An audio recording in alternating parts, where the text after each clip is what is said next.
Tamalez, furgoneta honek ere istripua izan zuen.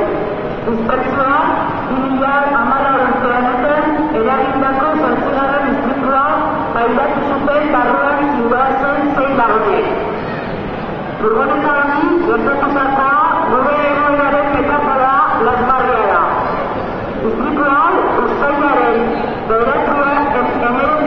gertatu zen, urteko 200. egunean gertatu da. Horretara, 7 istripu jaso dira egun horietan. Horrek, batez bestekoa, beldurgarria, ankerra uzten du.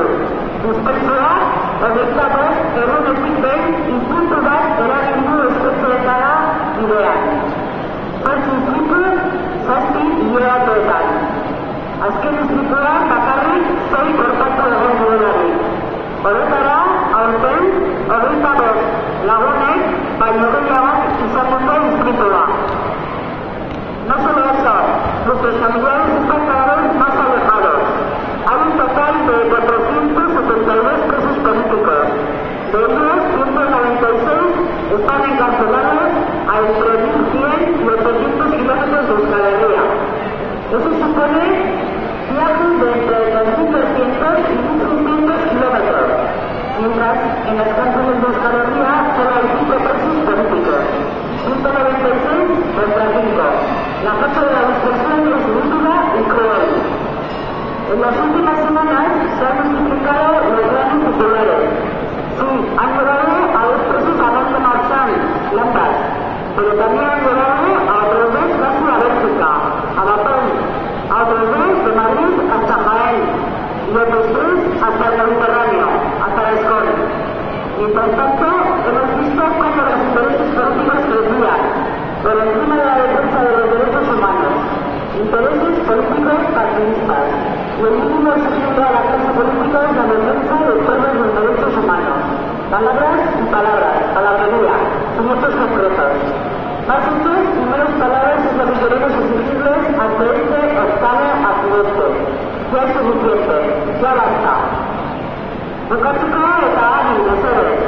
Uztaila eta abuztua okor garaia badua ere, etxeratek salatu duenez, zenideantzat ez da horrek.